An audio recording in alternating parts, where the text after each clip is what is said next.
It's a holiday, Monday. Ayan, day off ko na nga kahapon, Sunday. At day off na naman ngayong Monday. Kaya naman, sobrang aga ko na naman lumabas ng bahay ni Lola Charis, ng amo ko. Kahit nga wala akong lakad at wala akong meet up, ay maaga talaga akong nalabas ng tinitaran ko. Kasi nga ngayon, magpapa-storage ako. Pang-apat na pa-storage ko na to. At hanggang 5 nga lang pwede. At ayun nga, babalikan ko na lang siya kasi wala pa yung mag-aasikaso sa akin. Kaya naman nakipag-meet up ako dito sa MTR. At ito nga yung meet up ko, yung maleta. Pagkatapos ko naman makipag-meet up, ay bumalik na nga ulit ako dito sa pa-storage para asikasuhin naman yung pina-storage ko.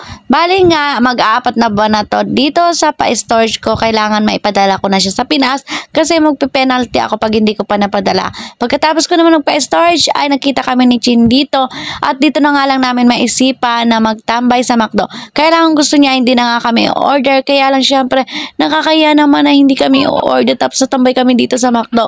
At ayan nga, nakipagkwentuhan kami dito sa ibang Chinese bago kami tuluyan lumabas. Pagkatapos naman ng event na pinuntahan namin sa religion namin, ay naisipan naman ni Rochi na mag-ayang kumain sa Saizeriya. Tara. Yan, nasa Yunlong kami. Yunlong Plaza. At nandito na nga kami, medyo nga malayo-layo yung nilakad namin at napakainit sobra. Bale, ito na yung pangalawang kain ko dito sa Saizeriya at dinala na nga ako ng amo ko dito nung kumain sila at sinama nila ako. At syempre, marerecommend ko talaga to sa mga kaibigan ko na dito kumain. At syempre, mura din yung mga presyo pero mukhang mamahalin yung aura dito. Ang sasarap nga ng mga pagkain na sinaserve nila dito. At panigurado naman na babalik-balikan mo pero may alam akong hindi na pwedeng balikan. Alam nyo ba yon? Pero kung hindi nyo alam, huwag nyo nang alamin. Is secret na lang natin. At dahil hindi pa sinaserve yung aming pagkain, ay pumunta nga kami dito sa drink station at kumuha ng mga drinks. At sa drinks naman ay 1 beses ka lang magbabayad. Ngayon, kung gusto mo pang uminom ng drinks, ay pwede ka pang bumalik.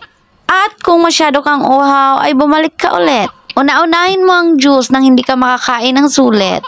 At sa mga nandito sa Hong Kong, itry nyo rin itong restaurant na Saizeriya. Napakasarap talaga ng mga food dito. Una ko nga ang punta rito ay nung sinama ako ng amo ko. At sabi ko nga ipabalikan ko, kaya lang hindi ko alam kung saan siya dito sa Yunlong. At sumakto naman dahil nag-crave si Chin, kaya naman siya ang nag-alok sa amin. At ito na nga yung mga food na in-order namin. Akala mo naman may birthday. Ang totoo, wala namang special occasion ngayon at gusto nga lang talagang kumain dito ni Richin kasi first time niyang kakain dito at syempre first time din namin tatlo na magkasama-sama sa isang fast food at syempre silang dalawa din ang mas matagal na dito sa Hong Kong kaysa sa akin na 1 taon pa lang ako dito. Sila ay 7 to 8 years na nag-i-stay dito sa Hong Kong. At ito rin yung pinakauna-unahang jamming namin na kumain sa labas. At ito na nga yung end ng aming pagkain. Diba? Naubos namin halos yung mga pagkain kanina. At syempre meron pang dessert yan. Diba? Yung 1 week nagpakahirap ka sa pagda-diet at pag-exercise. Tapos isang araw lang ng day off ay wala na. Uy, naman ganyan. Sarang iyo. Sarang iyo. Uy, kurang na jeans ako. Ito na ang barangaan. Takas na te, babay na. Magkara na. Tiyan mo, 399, tigura. Ano, 33 kita.